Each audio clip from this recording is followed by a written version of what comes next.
Hi, I'm Neil Bergman. And I'm Hayley Bergman. Over the last 10 years, we've helped thousands of fitness professionals to get qualified, learn with simplicity, and coach clients with confidence. We're the first to say that learning and being a Fit Pro doesn't have to be hard work, and that with the right structure, support and resources, you can become a confident and knowledgeable fitness professional that is dedicated to more. So how do you learn, qualify and kickstart as a Fit Pro? This is the FITPRO Session Podcast with Parallel Coaching. Motivators of behaviour change. Or said differently, why a client chooses to change. Welcome to Season 8, Episode number 5 of FITPRO Sessions. Yeah. If you're on any of our social platforms, then do drop a 5-star review. Straight up. Let's go straight in with that. Straight in, okay? if you haven't Or drop already. a subscribe, say hello, and drop a comment and join us on this episode. Yeah. And also what I've really liked so far about the whole season is about understanding and deep diving into behaviour change. And as you found out, it's probably not just the things you first expected behaviour change to be about. Yes. There's so many different parts to it. Like last week was about communication style and how to communicate effectively. We looked at self-efficacy. We've looked at the change, theoretical model of change. So there's literally so many different facets to it. And this layers on another load. And you've got this kind of trifecta approach still of this tripod where we're saying, right, you've got the physical activity approach, which could be planned exercise or non-planned exercise, so they're eat or neat. Then you've got the nutritional aspect, okay, and the minefield of information and knowledge and education food. around there and food and supporting the client from a nutritional standpoint. And then kind of the third part of this trifecta would be the behaviour change of how do we take a client through a process of change to develop healthy habits and healthy behaviours that are long-lasting, that benefit them towards their health and their well-being and their performance. Yeah, and I think to know that and to be able to successfully change all three of those and work with your client on all three of those, so activity, nutrition and behaviour change, you have to understand why they want it. Which is what today's all about, isn't it? I think that I just want to reframe that. Yeah. In order to get any level of change from activity and or nutrition then you must have behavior change strategies, tools and techniques underpinning it to go from there. It's kind of like a cooker, isn't it? Like on top of a cooker you would have the pots and pans with the food in. Those are the things that can change. You can put different veg inside the pans, or different foods inside on the saucepan or in the frying pan, which effectively are all the tactics and tools of nutrition and exercise. Yes, those will always change. And we did a podcast on this quite early on around the principles of fitness. Always stay the same, but the tactics never do. Yeah. So the tactics would be the food on top, but the cooker, which actually gets you from raw food to cooked food, is in fact the principle of behaviour change. Oh, I like it. Does that make sense? That's really smart. Was that too tedious? No, I never thought about it. When you said it's like a hob, I was like, where's he going with this one? But it is, isn't it? It's like behaviour change is this, it would be the cooker. The cooker always stays the same. Yeah, okay. I like it, but the things inside it determine what the outcome will be. Completely. What we have for dinner. And the nutritional standpoint could change. One week you might do intermittent fasting, the next month you might do, I don't know, a keto diet, whatever you might want to do. It doesn't matter what you do on top, providing you are going from A to B for a process of change. Nice.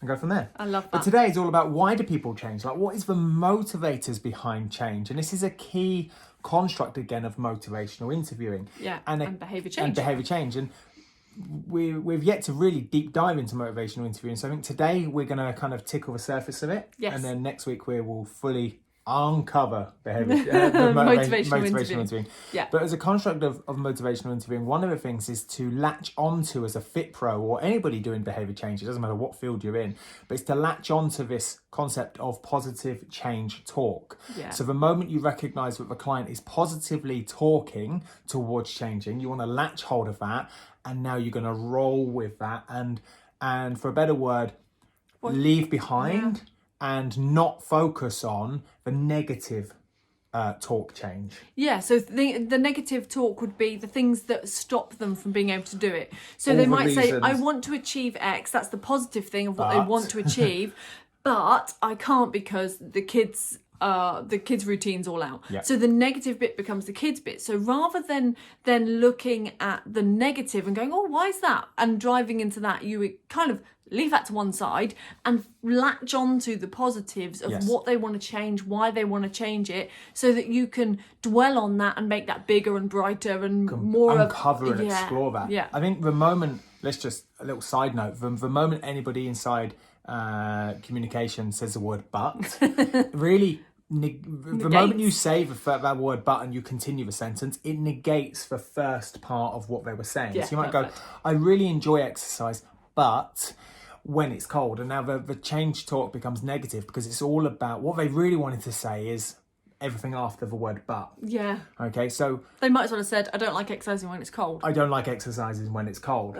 So the moment you hear the word but, it's negating everything they've just said and they're going to justify it going forward. But we want to, through motivational interviewing, latch onto and focus on all of the positive change talk. And this is going to come, if you look at the trans-theoretical model, okay, the first part of it, the pre-contemplation and contemplation, is going to be at times in the early stages of this process of change quite biased towards negative change talk. Yeah. Okay, they're going to be stacking up all of the reasons why they don't want to change, all the reasons, all the barriers, they don't value the change. Yeah, they don't value it, all the barriers, all the hurdles in their way. And through the process of change, we have that decisional balancing where the pros and cons start to weigh up the same.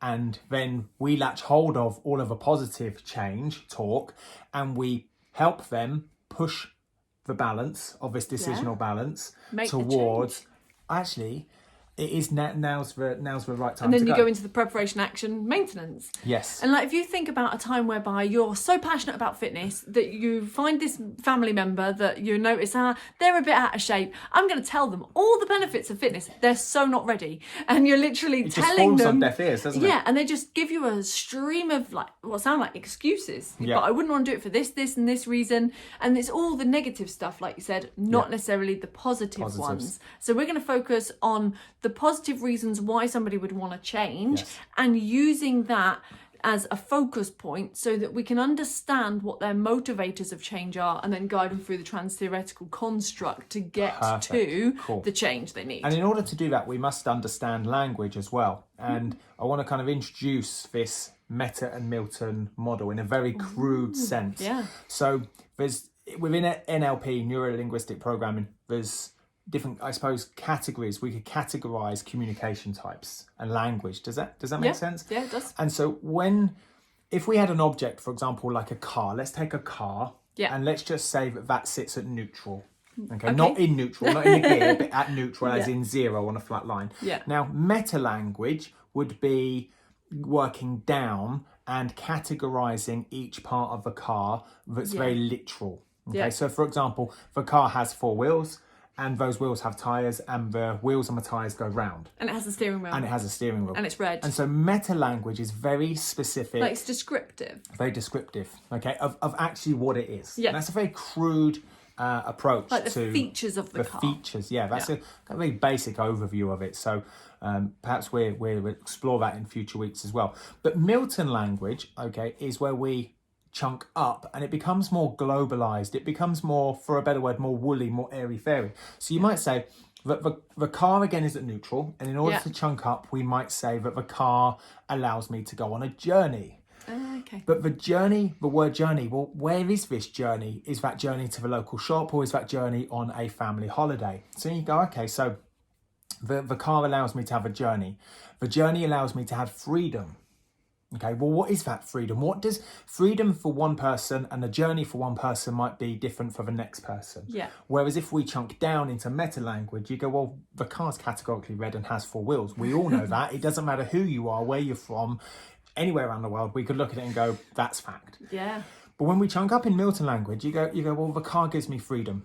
Okay, well, what does freedom mean for you? And you can keep chunking up and up and up and up. And that's what makes sense to me, is what you're saying about layers, really, isn't it? Yes. That you, from that neutral point, you almost go up in layers of like, tell me more about that. Oh, freedom. What does freedom mean to you? Let's go up another level, until you kind of go up through layers of Milton or down through layers of Meta. Here's the key, okay? When we start to look at goals, or we start to look at what motivates somebody, okay, we could have a client's goal at the neutral stage, which would be the car this is my goal. This is my goal, which would be the equivalent of just saying car. I just want to lose weight. We just want to lose weight. Or I just want to do 10 pull-ups, okay? Or I want to run a marathon, okay? So I could chunk down into meta, okay? Find out the detail of that marathon. And find out the detail of that pace marathon. they need. But that doesn't necessarily pull out what's motivating them, the driving force behind why. Okay, and I'm a firm believer, and it's very well documented, that if we understand why somebody wants their goal, then we can fully help them in the process of change.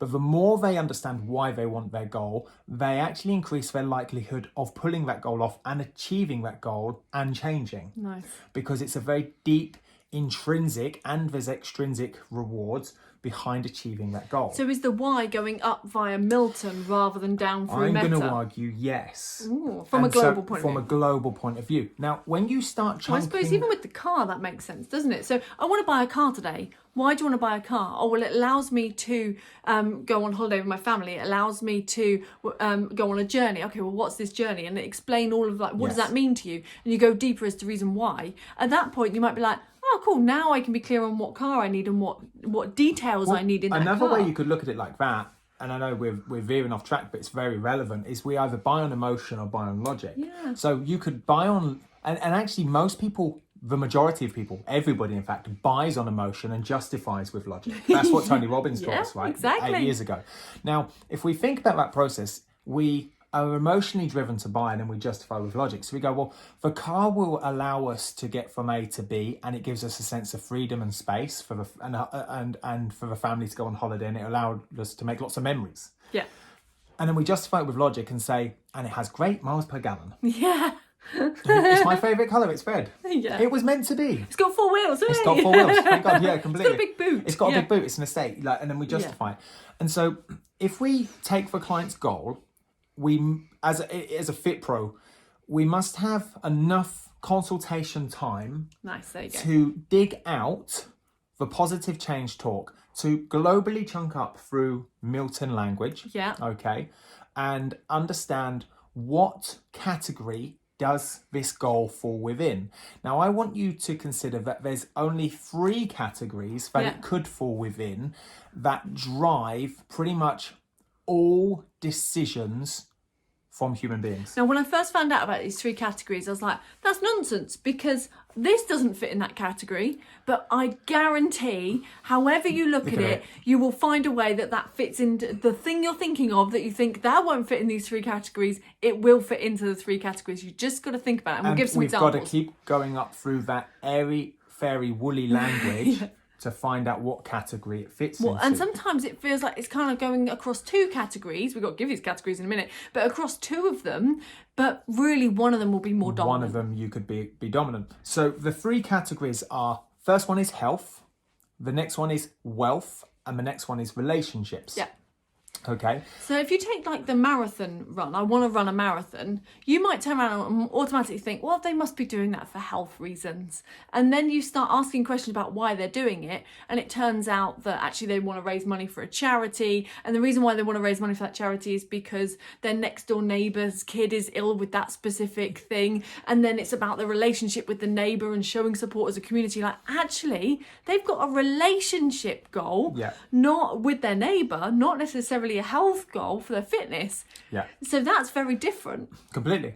Like, where does it fall for them? Like, you did the London Marathon and you raised something like £4,500, like maybe even more, I can't remember off the top of my head, for Age UK. Yeah. Now, at this point, you weren't really motivated about running. You weren't necessarily motivated about completing the marathon. Or fitness or health. But you did have a wealth goal for the charity, because you knew how much that this would have an impact, because you were working within an exercise referral scheme that you set up with the average age of people in their 70s. Yeah. So you knew the impact that would have on an older population person. And although that sounds like wealth there, when I chunk it again, I'm like, the reason why I love doing it is when I was raising all the money, I built so many relationships with people through doing like the cake sale and the cinema screening, and I loved that. Let's look at it from a parallel perspective. Most people would look at it and go, well, parallel coaching, okay, which would be on the the same as for car on that neutral line. Yeah. You could say, well, they're an educational provider. Yeah. And now when we start chunking up, I would say that we are in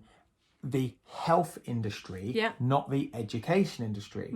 Now, when we talk about health, I'm actually talking about mental health. And somebody's confidence. I'm talking about someone's confidence and someone's knowledge. Self-efficacy. Self-efficacy. The belief that you can do this as a career, the belief that you can learn and pull this off and get the results you want and deserve. It's a transformation of not the health industry of I'm teaching you how to be healthier. I'm in the health industry for your own mental health. So the moment I focus all of the, I can get you to focus on that, and my marketing, my advertisement, the delivery of that focuses on that as the transformation of their self-confidence health. Now I'm really dialed into that Milton language of what I really do. Now, if you take the same product and said, I want to focus on wealth, instead of us talking about you improving your self-efficacy and your confidence and you as a learner, we would just say, well, if you want to earn more as a FITPRO and you wanted to be able to build your first career as a FITPRO, and we went all down the career route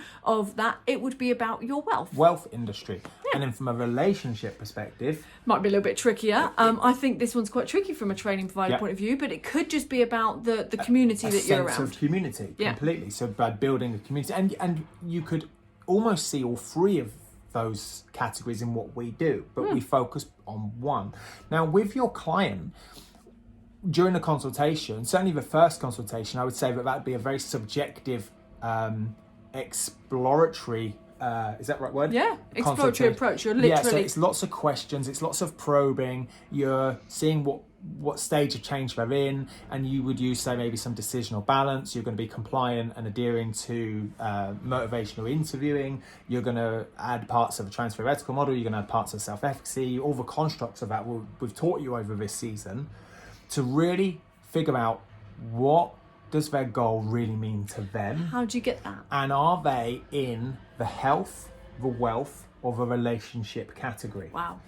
And you have to go up and up and up through that Milton language. It's not in the first time they say, I'm here to buy a car, or I'm here to do your PT sessions, or I'm here to join a boot camp. Yeah. You don't know instantly what that's about unless you ask the questions. So as an example of that, let's be really picky on this. Let's say we had the car as the level playing field a minute ago, and then we had parallel coaching. Let's insert a client's goal, and let's just say that their goal is to perform 10 pull-ups. Because I've had many clients, and I'm sure you have at some point, and go, I just really want to be able to do a pull-up. Now, if we dissect the pull-up, in meta language, which was the specifics, we could say, okay, you're going to be working in the frontal plane, therefore you're in the anterior posterior axis. Do you want to be able to do narrow grip or front grip? Either way, if we break this down further, we could say your shoulder girdle is going to go through elevation and depression. Your shoulder joint is going to go through adduction, abduction. Your bicep is going to be flexion extension. Flexion extension is going to be a synergist. It's going to be fixator muscles. And they're going to go, no, hold on now. I just want to be able to do 10 pull-ups. But now if we just break it down, why is it that you want to work in the frontal plane? And why do you want to have bigger latissimus dorsi and be able to pull off 10 pull-ups? And they might turn around and go, oh, I just thought it was a good goal. It was a good goal. It's like, well, actually, you've made it sound incredibly boring there, Neil. I don't know why. They'd go, I don't know why I want to work in an anterior-posterior axis. It just doesn't make sense. But the moment you start going up through the global, get my words out, being more global and going up through the Milton language and becoming more airy, fairy, woolly, you could say, okay, so you want to be able to do 10 pull-ups. Why do you want to do 10 pull-ups? You go, well, I feel stronger. Okay, well, what will you get by being stronger? Well, I'll feel more confident. What will you be more confident in? Well, I'll be able to take my top off on holiday on the beach. Okay, assuming it's a guy. Okay, well, you could have a bikini on. Okay, it could be that, couldn't it? Yeah. Okay, so what will that give you by taking your top off? Well, my wife will look at me and think I'm more attractive. Oh, you're in a relationship category, are we? Nice. Do you see where we went with that? So you can start. So it's the chunking of the why. What does it mean to you? Why is that important? What the client has done unknowingly has gone, that's what I want. there's actually a relationship goal. And in order to get there, the unconscious brain has said, do more pull-ups. If you can do 10 pull-ups as a goal, then you'll get there. There's a problem here though, isn't there? There is. Because let's just say Bob does his 10 pull-ups and then his wife doesn't find him any more attractive. What?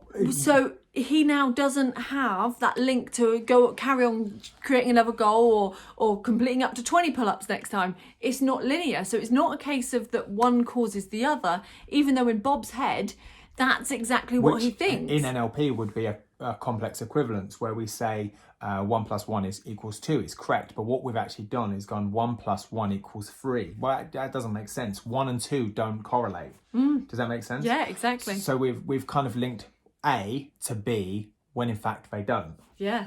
So I'll have more confidence once I can do 10 pull-ups. But your confidence isn't linked to your pull-ups, and your pull-ups isn't linked to your confidence. All that links to is him being confident he could do 10 pull-ups. All it links to is he can be confident to do 10 pull-ups. It doesn't bring about any other transformation anywhere else. Yeah, that's crazy, isn't it? Yes. So it shows that if by going deeper, you can now change what you're going to deliver to your client in terms of activity, nutrition, and the behaviour change. I'm just going to call you out on that. It allows us to go back to session 1. To the real goal. To the yellow brick road. Yeah. Okay. Yeah. And we know that there's lots of routes towards feeling confident. There's lots of routes towards ultimately his global Milton goal of being more confident with his wife and a relationship goal.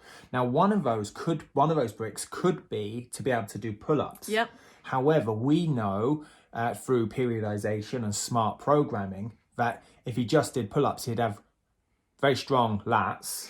Okay, very skinny legs. It'd be like this Derry Lee triangle. Yeah. Okay, and strong arms, and he'd be working through one plane of motion. And we know that in actual fact, in order to have a well sculpted body, you've got to work through all 3 planes of motion and worked all major primary muscles, as in primary exercises for compound moves. Mm-hmm. And so we now have this ability to pick up lots of yellow bricks to pave the way towards his relationship goal. And one of those could be to be able to perform 10 pull-ups. There you go. Whereas you could have someone else come to you with 10 pull-ups as a goal, and as you go through it, it finds out the reason why they want to do it is so that they can pass the Army Fit test, in which case it's about their career, and as you chunk up a little bit more, it's about wealth. It's about them now being able to get the new job that they wanted to by doing the fit test. Very different approach to the things you would then include on your yellow brick road towards achieving the Army Fit test. Yes, and I think it's different, even though they had primarily the same goal. So what it comes down to is something we teach in our PT courses about going 3 to 5 questions deep, because the first couple of answers to your incredibly open questions could be they will be surface level answers. Which is the things we put in the middle, that I want to buy a car today. Yes. I want to do 10 pull-ups today. What brings you here today? Why have you reached out now? Well, I really want to be able to do 10 pull-ups. I really want to be able to do a 5k run. It's surface level. It's surface level answers. And now my next number of questions, if you go back to last week on the building rapport and the communication skills, it was this ability to have lots of style of questions. And we had, I can't remember the quote from Rudyard Kipling, where you had the who, what, when, where, how, the 6 types of questions to ask. As opposed to having a very prescriptive approach on my consultation, it's hearing their surface level answer and then providing a world-class question back that sends us 2 questions deep. And now they give us another answer and we go, okay, so now we're in a bit of this airy, fairy, woolly Milton language. What is it about that pull-up goal that's going to give you strength? What does strength mean to you? Yeah. And they go, actually, what strength means to me? And it allows them to sit there and ponder for a second, which we could see as maybe an awkward pause, but we've allowed them to find time and space to truly go, I didn't expect them to come back with, what does strength mean to me? Now, their answer, you're allowing them to dig deep into their unconscious brain. Yeah. You're allowing untangle them it. untangle and go, instead of giving you a surface level conscious answer, they go, actually, that's a really good question. I need to dig a little bit here. And so they go back into their unconscious brain and think, why did I say that? What does strength mean to me? Well, strength means to me that I could take my top off. And you go, okay, cool. So when would you want to take your top off, and what would you get by taking your top off? And you're going 1 question deep, 2 question deep, 3 question deep. Why is it important? What's the impact? You're literally diving deeper. And each time you find out a little bit more about their values and their beliefs. And it's like this kind of iceberg situation whereby underneath the water is all their values, their beliefs, whereas on top their of... priorities. Yes, yeah. Whereas on top of the water, the things that they generally say is that surface level everything that you see above the water that they is the just meta said. language. So turn the meta and Milton, I suppose, upside down on this iceberg analogy. Everything you see is the iceberg above the water is like the meta. I can see it. It's fact. It's in front of me. There's the iceberg. Yeah. But you can't see anything underneath the water. And that's the Milton. And that's the stuff you want to unpick by going into that Milton level, isn't it? Really cool. I like that. Because at the end of the day, when you've got a very clear 3 categories and you can pinpoint what it is, you can now really dig deep. And remember, the client's done the majority of the talking on this 3 to 5 questions deep, and you might go 7 questions deep. And we're just listening. We're just listening. But the client has allowed themselves to lead the way, to find out really why they want that goal. Yeah. And it allows them to go through a process of change much quicker than if we went down, for example, the meta route and said, cool, let's go ahead and attack your 10 pull-ups. Because we could achieve that in the grand scheme of things within just a few short weeks. Yeah. But we haven't addressed the root cause of why they came to you in the first place. Which means it doesn't address their root fulfillment that they wanted. They don't really got that goal. And so they're still, I suppose, somewhat doesn't feel as good as I thought it did doing 10 pull-ups. And then they might lapse or relapse. Yeah. They've attained their goal, but their goal wasn't attached to the real reason why they were there, so they're still left unfulfilled. Remember we done the self-efficacy part, and we said about part of the thing that builds self-efficacy is the emotion you get from it. Yes. If they were after a set emotion response, perfect. they do their 10, Bob does his 10 pull-ups, he goes, oh, I didn't really feel as successful as I thought. Like, I got a little lift, but it didn't affect my relationship. I didn't really feel any sexier with my body. I don't feel it. It was really interesting, actually. If I go back to when I did Race to the Stones, it's the first time I ran in a race for 100 kilometres. Okay, so it's 100 kilometres all in one take. There was like 4,000 people on the start line. It was just the most electric day. And what was really interesting was when I finished, I raised money for a local cancer charity that supported my nan. And so for the whole way around, it felt so emotional. And I remember getting halfway and it was just, I can feel it like, just electric, like goosebumps just thinking about it now, because it was all about the relationship for my nan. You'd linked it to I'd nan. linked it to my nan, and it was a relationship I had, and it felt like that she was with me the entire way. Wow. And it was literally, I remember crying at halfway, and I sat there and I was like, I can't believe it. I'm like trying to do it hard now actually. But the other side to it would be the money I raised as well. There was a wealth goal, okay, but I'd also stacked it up to my own health goal. Yeah, because you had to physically do that distance. Even though I could really dial in, so it's all about the relationship, I had categorized it and found all the reasons why it fitted all 3 firmly, which meant during training, I went out in all weathers, all times of day. I'm, for a better word, tolerated an incredible amount of suffering. Yeah, less likely to relapse, right? And I didn't relapse. And when I got to the end, I felt like I can't even put a word on it how I felt. Whereas when I looked around at other people, the emotion of finishing was like, well, it's done now, let's move on. It was a very short-lived, because they hadn't, in my opinion... Which you might have had in other races. Yeah, no, which I have had in other races. I've gone, I didn't really attack the real reason of why I was doing this. And that's, I suppose, why I stopped after the last ultra marathon. I finished the last 2 ultra marathons and I was like, I don't know why I'm doing this. And there was no... And then you relapsed. And I relapsed. Completely. But doesn't it show the first thing we said today about focusing on the positive? You focused on the positive reasons why you changed. You stacked them up. You literally were like, here's some health reasons. Here's some wealth reasons. Here's some relationship reasons. This is the thing that's most important to me. I'm going to make it vibrant and bright. And I'm just going to stack those positives. And notice the barriers.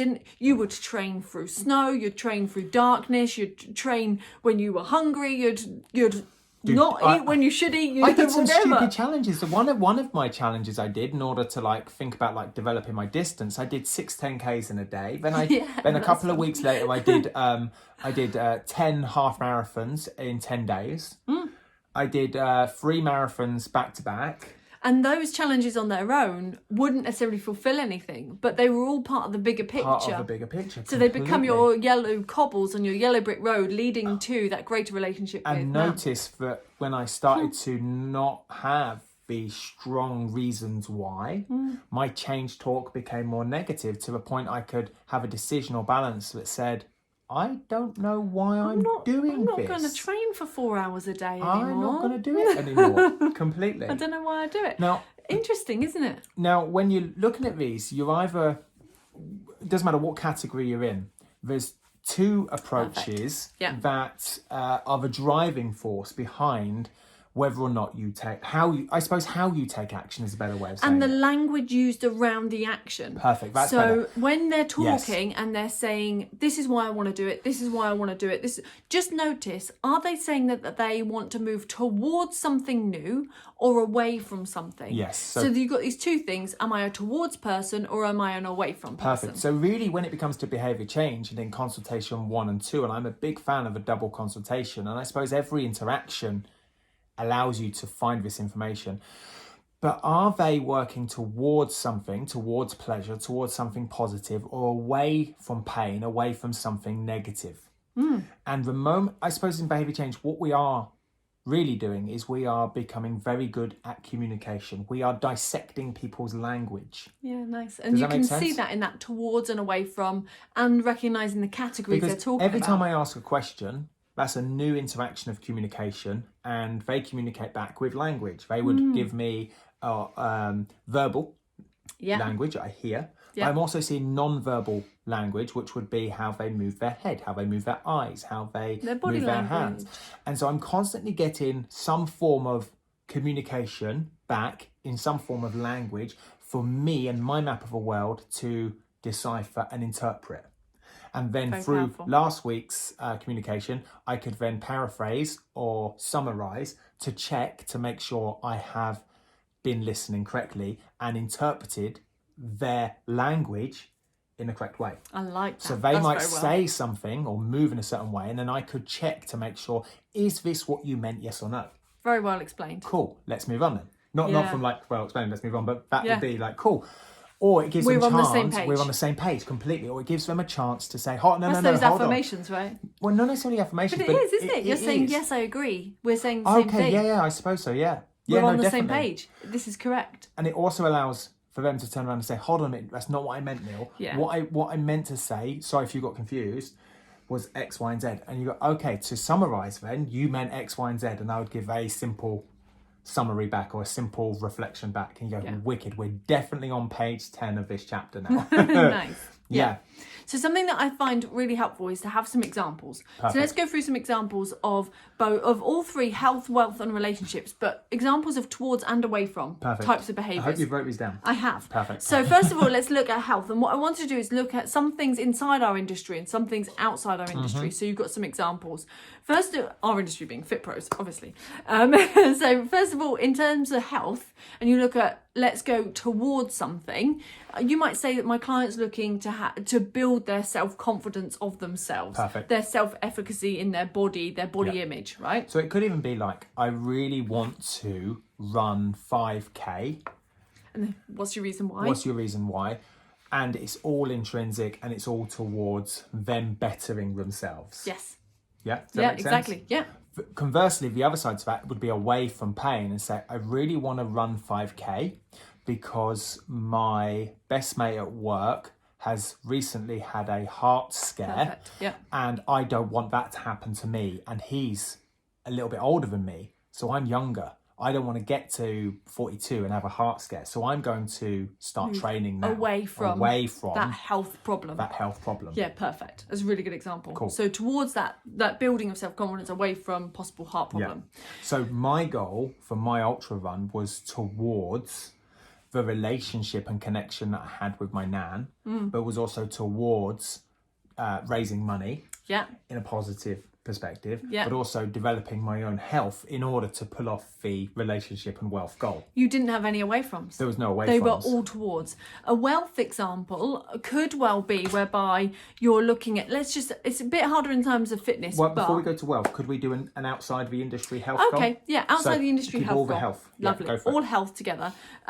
Let's just take like a dentist. Okay. Oh, okay, yeah. Dentist is perfect example because you've got towards and away from. So the towards would be, I want shinier, whiter teeth so that my smile is lovely. I want a or really straighter teeth. Yeah, I want straight teeth. I want a nice smile, and I want them to be nice and bright. Yeah. Maybe not the straight one. No. But the away from could be me going there and going, I need to sort out my wonky tooth because I'm going away from how I feel I look in that place. So somebody might go, I detest the dentist. I hate or going away from the pain in the yeah, tooth. completely. I hate the dentist, and I hate having injections. I hate having needles. But I must go to the dentist because the pain in my tooth is incredible and I need a filling. Yeah, so they would rather endure the fear of the dentist and the fear of the injection and tolerate that because the pain is too great. Yeah. From my experience, people move away from pain far quicker than they do towards pleasure. As long as it's a real pain. Yes. It has to be real pain. Well, it can't be like, well, it could like be you say, that's a physical pain. It could be a physical or an emotional pain, okay? Because if you read Steve Osnich's book around the great pain deception, it doesn't matter whether or not the pain, I know we're going quite deep now, it doesn't matter if, and it's a great book, it's called The Great Pain Deception, it doesn't matter if the pain is real or not, it's whether or not the person perceives the pain to be real and experiences pain as if it were there. Oh, yeah. Does that make sense? Yeah. So if you had a broken leg or you needed a fill-in, then yeah, you've got a physical pain because there's a nerve ending that is irritated. But then there's an incredible amount of documented research that more than suggests that there might not be any exposed nerve endings, but you could still feel pain in the mandible joint. Yeah. Does that make sense? Yeah. Yeah, exactly. Because it's related or it's referred or it's actually not about physical damage, it's about something else deeper. But then it becomes a mental health concern as well. But it's still away from. But the pain can still be there. Completely. Nice. Okay, that's cool. Are you happy to move away from health? Yes. Let's move on Well, let's just stay there very quickly. So I went on the route for the relationship with my nan, which was a towards, because I could feel that towards. But the away from would be, I don't want to go through anything that she did, therefore I'm going to improve my health. There you go. Does that make sense? Yeah. Even though that's not a real physical pain, it's a future-based pain that I wanted to avoid. Yes. So the pain doesn't even need to be in the now. The pain could have been in the past or the pain could have been in the future. But either way, they're moving away from it. Either way, you're moving away from it. Cool. This is key. Let's just jump to the marketing element very quickly because we've done it in every episode so far. Just for a second, if we applied everything so far in Behaviour Change from all of the other first 4 episodes, and now this concept of towards pleasure or away from pain, just review your social media or your interactions with people online and offline. Are you talking to them in the language of away from pain or towards pleasure? Or are you confusing the two? Or are you not diving deep into them? So something that we do, if you think that our primary thing we do is our revision mastery boot camps, helping people with their revision. The towards is pass your exam first time with confidence. Yes. The away from is avoid failing your exam. Perfect. Completely. Like you've got 2, they are the same outcome, but they're expressed in different language. And notice that people will resonate with differently. That the daily mock question clearly indicates whether you are towards or away from in your own mind when you complete it. Because the moment you start reading the daily mock question, it will fill you potentially with dread, it will fill you with anxiety, it will fill you with I don't know enough, I'm going to fail, or it would be, I really want to pass with top marks, I really want to learn this, I really want to be able to grasp this, I need to learn more, I'm going to do more effort, I need some help. Either way, it puts you in one of 2 camps. And it's just nice to have a mixture of different language that you use to describe the same thing, because you're naturally definitely a towards person. Yes. So Neil's very towards. So apart from when my anxiety kicks in. Yeah. So if he's like talking about a towards a lot, and he's the only person that does that marketing, you could guarantee he'd use towards communication, which might not resonate with the person reading it. So actually what would be beneficial is to have a mixture of towards and away froms, so that whoever was reading it at least understood. we noticed in the second episode of this season, the transferetical model, and we've said this on every episode now, for this season, is that the first 3 stages were behavioural, so in the transferetical model. So contemplation, pre-contemplation, contemplation, preparation were all behavioural. Now we could say, as a generalisation here, an assumption that they're going to be away from painers as well, potentially. Right, maybe. Whereas once you reach the late stage of preparation, action and maintenance, you're going to be towards pleasure. Potentially. I don't see it as that. I think that all of them you have the opportunity could be either, depending on whether you personally see things as like, I'm looking towards that or I'm looking away from it. My only thought on that would be that somebody that is saying a pre-contemplation contemplation is going to have more negative self-talk. Yes. Therefore is going to be able to pick out the negatives easier than the positives, and therefore pick out the pain points more, and therefore be working away from a pain. Nice. As opposed to towards like pleasure. that. Yeah. Certainly from a health perspective. So if this person had, for example, a long-term clinical condition. Yeah. Okay, because they could clearly say, I need to do something about this because my diabetes relies on it. The management of my diabetes relies on it. I've got excruciating back pain. I want to move away from this pain. Yeah. Whereas as they start developing through and making action, they're like, I see the benefit of moving every day. They see the values elsewhere of what exercise brings them. Does that make sense? But it's not until you start taking some form of preparative, is that a word? It is now. Maybe. Preparation action stage. Preparatory stage, where you start the late stage of that. You start to go, actually, the pros now on decisional balance and outweigh the cons, and I can see the positives more. Right. And therefore I'm going to become a towards person as well. So that's... And maybe that's that having that positive spin on Notice this is our own ramblings around this as well. Yeah. Okay. So that was our health examples of being towards and away from health. Cool. Let's have a look at wealth, which is necessarily, as a FITPRO, you might not necessarily market towards as much. It's usually right in health or relationships. But let's have a look in wealth. So from a wealth point of view, let's just say somebody wants to save up enough to have a deposit on a house. They're moving towards that deposit for the house, compared to somebody that has a monetary goal that is about avoiding debt. If I do this, I avoid debt. They're avoiding staying in the rented world. Yes. So I really don't want to rent for the rest of my life. I resent paying my landlord and paying off their mortgage. I'm going to move away from that. So I'm going to work my ass off, and I'm going to not go out. I'm going to save, and I'm going to get a deposit. And now I've got my own little nest egg, and I'm going. So I moved away from rental. Perfect. Yes, nice. Yes. Yeah, I think they're 2 good examples. From a wealth perspective in the fitness industry, I've worked with this. As you know, I've had a boot camp with many hundreds of guys in, and the majority of those guys at one stage were, I'm going to say, middle to upper level management or self-employed entrepreneurial business owners, but certainly were in a career whereby they had risen up the ladder, so to speak. So they were, through whatever means, they had got to that point in their career where they were decision makers. Yeah. Does that make sense? Yeah, it does. And so they recognised that actually, the fitter they were, they had longevity in their career. Okay. Which fit their suits a little bit better for an interview? They fit their suit. They didn't need interviews. It was about, for my experience of working with these guys, was about confidence in meetings, about showing up at board meetings, about showing up in front of exhibitions. It was about going to like the Cheltenham Race Festival for horses. And there'd be lots of people they knew. Right. And therefore, if they showed up confidently in trim shape, they'd be like, well, he's a man of stature. And so it gave them a sense of significance, it gave them a sense of purpose, but it also created more wealth and more opportunities for them. That's good. Does that make sense? That's really good. So part of my part of that could be moving away from, let's just say, turn around and saying, I'm moving away from the fact that my shirt is popping when I go to these events, and I don't want my belly to pop through on those.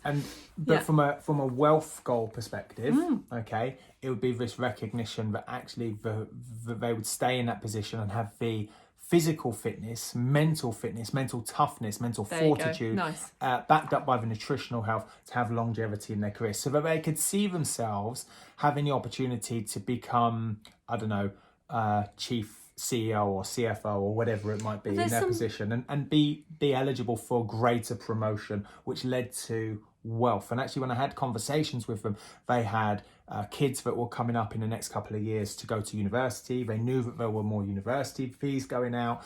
They knew they wanted to leave a legacy. They wanted to become mortgage free. They were at that stage of life in their late 40s, early 50s. So there was lots of things they wanted to pull off that created freedom. And notice if we went up through the Milton language, one of the things that their goal of say running a 5K went to freedom, went to working longer, working smarter, having more energy, and therefore creating more wealth for the family. Yeah. Which allowed them to pay off their mortgage and pay off. Do you see what I mean? Yeah.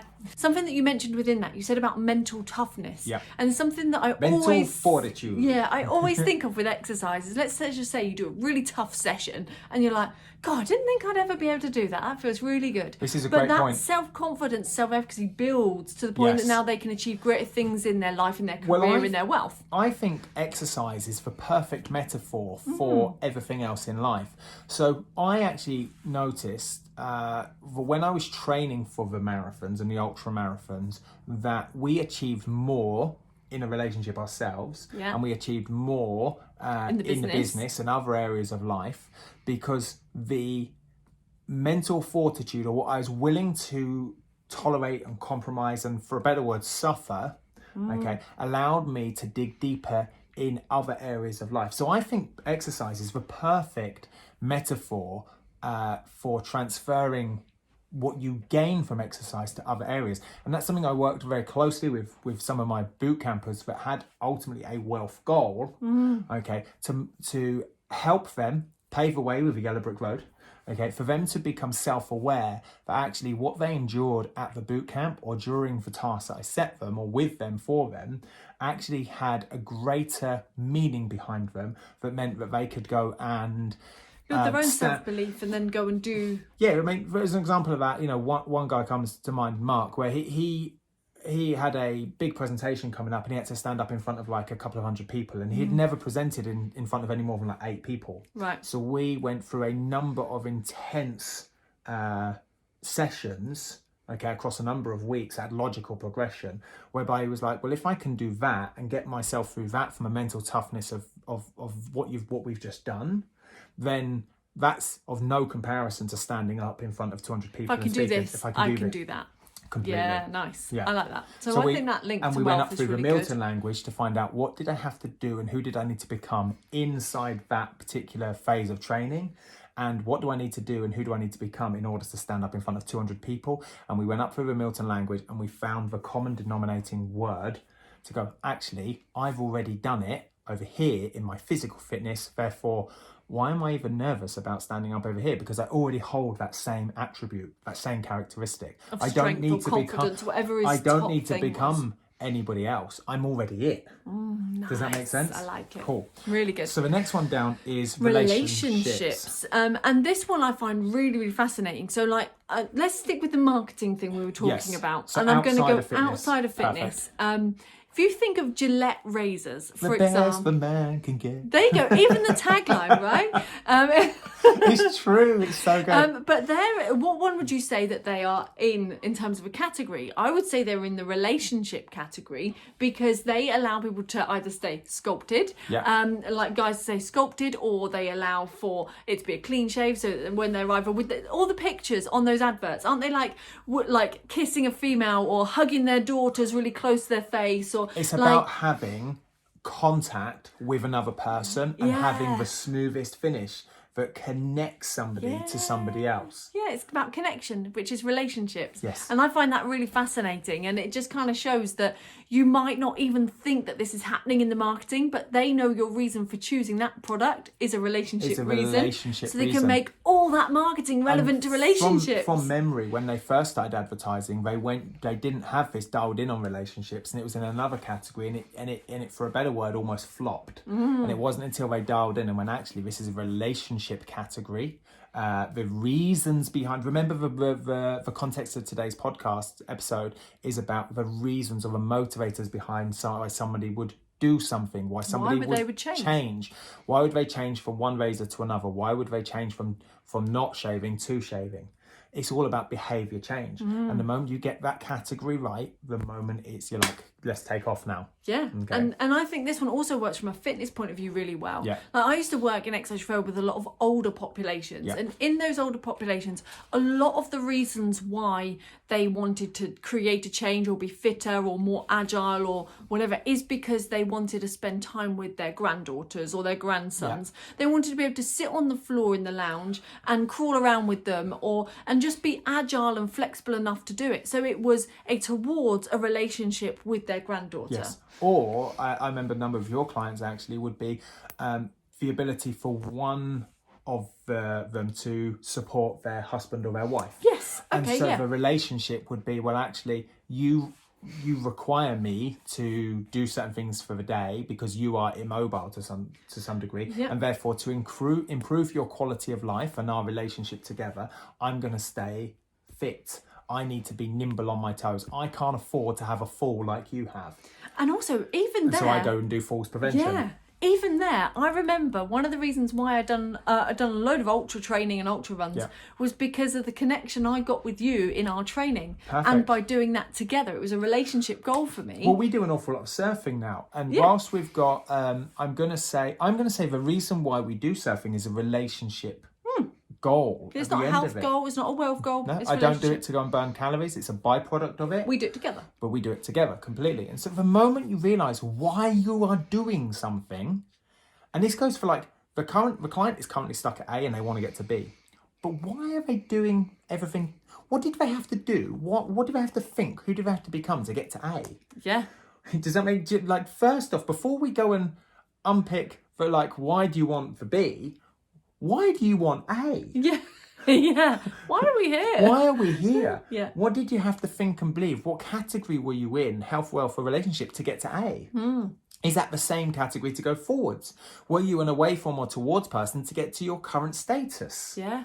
And do you need to change category in an away or two towards to get to B? Because if we can understand those, we go, well, actually, you were in a relationship and an away from to get to where you are now, and you're going to be in a relationship and an away from to get to where you want to be. Well, it's quite straightforward to work with now. Yeah.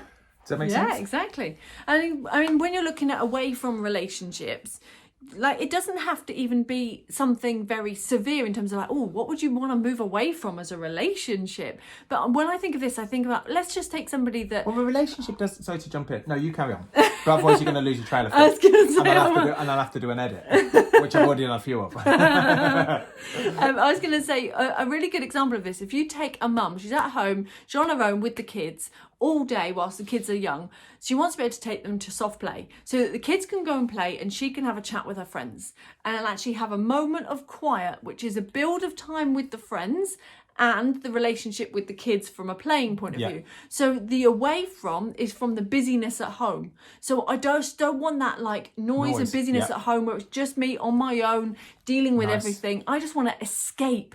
So escapism is an away from. Perfect, cool. And you get that like in restaurants, don't you? Like time together.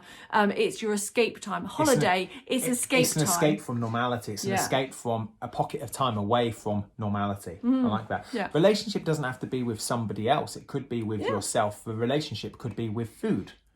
Does that what I mean? So it could be towards healthy food and away from unhealthy food. I was going to give like specifics then, but it could be towards, say, eating more fruit and veg and away from, I don't know, donuts and kebabs. Donuts. There we go. Do you know what I mean? So the relationship could be, you remember, relationship would be, we've got to now go even more airy fairy woolly Milton language. What is it about the relationship you have? Yeah. Okay. And that then brings us like a real nice clean summary of having the health, wealth and relationships and examples of moving towards and away from. So if you think about the thing that you're looking to change in you at the moment, then what language do you use? Do you usually talk about away from, towards? Does it fit into health, wealth and relationships? Completely. So breaking down why and categorising, I find it really interesting. It strikes me now, I hope this has given you some insight to think about working with your client from a goal perspective, because we can't really dive in deep and figure out a specific goal, a measurable, manageable goal, an achievable or actionable goal, or relevant and realistic goal, or a time-bound goal. Notice how I've just split up smart. I don't know what you said. Oh yeah, because you got several A's and several R's. I was like, I don't really know what you said there. Smart. Okay, cool. I'll let you have that one. Okay, but we can't really start to formulate a client's goal until we understand what their goal actually is, because the goal wasn't about 10 pull-ups, was it? Nice. and truly understand what category do they fit in, and what is their language are they towards or and away from. Because I could go away without doing this as a task in their consultation or across a number of sessions. I could go away on the surface level answers, write their goal and go 10 pull-ups. Okay, week 1, we're going to do 1 pull-up and we're going to work this primary exercise and we're going to work this accessory exercise for our bicep curls, blah, blah, blah, blah, blah. And they get all the way through it. But actually, I've not really attacked the reasons why they're here or really understood why they want to change or why they want those to be able to do those pull-ups. Exactly. And so you can't go off the surface level answer. I can't go off that, because at the end of the day, I can no longer really work with a goal because I still don't have a goal. And I think that's why so many fit pros, certainly at level 3, maybe level 3 PT, Pilates, yoga, struggle with goal setting, because we're looking at it from a meta perspective and saying, you want to do 10 pull-ups, this is what we're going to do. You want to run a marathon, well, we're going to do a 5K, we're going to do a 10K time trial, we're going to do a half marathon and logically progress to a marathon. But we haven't truly understood the reasons why somebody wants that in the first place. And the moment we start to chunk up through Milton language and we understand the why, we can now understand, well, actually, the goal can be written in a much more specific, meaningful, measurable way, which allows me to manage it and measure it, which allows me to say, well, this is now achievable, this is now relevant to you and realistic to the ACSM guidelines, and now this is the time bound. Okay. Amazing. So I think maybe SMART goals go wrong because it goes specific, measurable, achievable, realistic. I'm going to go specific, meaningful. Oh, I like that. Measurable, manageable. Right? And then, is it actionable? Yes. Is it achievable? Why is it achievable? How do I know that this person is able to pull it off? Is it attainable? Can they stick to it? Is it attainable? Can they adhere to it? So the SMART can mean lots of things under this acronym. Okay, and the moment you start to explore the other meanings of SMART, I think that's when you are able to go more than 1 or 2 questions deep. Because sorry to jump in. No, Karen. In order to find out if it's meaningful, you've got to go Milton on the language. What does it mean to you? And that's something I learned from my university lecturer, back in the early 2000s. He kept saying to me, his name was Chris Hodgson. So if you're listening, I honestly, for gratitude and grace for this person right now, it's huge, because ever since that day, I'm like, what does it mean? What does it mean, Neil? Go what deeper. Does it mean, Neil? But if you did that, what does it really mean? You go a bit deeper and you go a bit deeper on the meaning. And now my specific statement with the true meaning behind it is very powerful. There's not a hope in hell I wouldn't achieve it. Yeah. Because I've got meaning attached to it. And then you as a instructor or fit pro, you're looking at it and going, I'm not going to settle for surface. Not only in from the client, I'm not going to settle for the surface answers, but also in yourself, in what you're then going to look at as the goal. You're not going to settle for the surface when you've got so much underneath it that you can look for and use to help them really get a goal that means something to them. Let's say you stay on the surface level and you go, I want to do 10 pull-ups, and they get to the end of the 10 pull-ups and they go, it still doesn't quite feel a little bit unfulfilled. Really what they're saying is, I didn't have any true, meaningful relationship with my goal. So fulfillment and unfulfillment is meaning. What does it mean?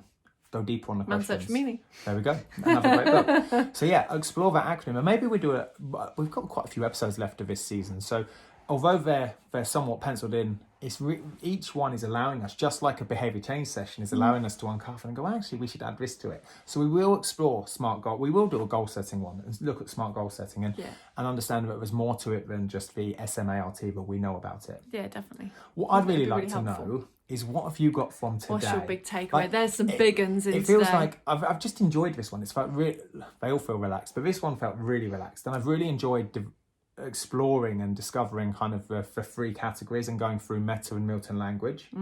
That'd be my takeaway. It's just turned it on its head, hasn't it, in terms of the motivators of behaviour change. Why do people do people it? Go like, well, why do people choose to change? Oh, well, they know it's not good for their health. But really, why did they change now? Why not yesterday or the week before or a year before? What happened that made them go, now I need to change? Why did you buy the car you've got? You could justify it with logic in meta language and go, it's got good MPGs and it's got a big boot.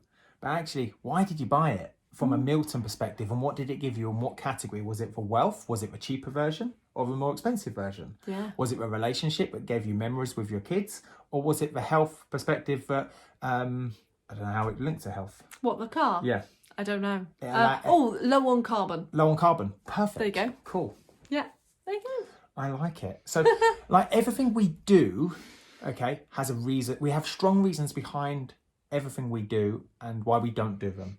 What I'm intrigued to know is, what have you learned from today? What was your big takeaway in everything you do, and what category of the three does it fit in? Yeah, nice. And are you a towards or away from? There we go. Is that your takeaway? Yeah, exactly. Cool. Mapping that language of the Milton and the towards and away from. I hadn't usually combined them both, but it's been really powerful talking about love those. It. Drop a comment inside our Parallel Coaching Inner Circle, somewhere around whatever platform you're on. There'll be a link. You can jump inside our Inner Circle. It's totally for free. There's, a couple of thousand Fit Pros just like you in the same category. Okay. To go and talk to and have a chat to. So come and join us in there. Drop your big takeaway in. If you haven't done so already, it does help us so much. But drop a 5-star review, certainly in iTunes, okay, and on our Facebook page. And if you're on our YouTube, then hit subscribe and you'll get notifications of any future ones we do. And next week we will be in, obviously, season 8, all about behaviour change, and it'll be episode number 6. Until then, we will see you soon. Bye. Hi, I'm Neil Bergman. And I'm Hayley Bergman. Over the last 10 years, we've helped thousands of fitness professionals to get qualified, learn with simplicity, and coach clients with confidence. We're the first to say that learning and being a FITPRO doesn't have to be hard work, and that with the right structure, support and resources, you can become a confident and knowledgeable fitness professional that is dedicated to more. So how do you learn, qualify and kickstart as a FITPRO? This is the FITPRO Session Podcast with Parallel Coaching.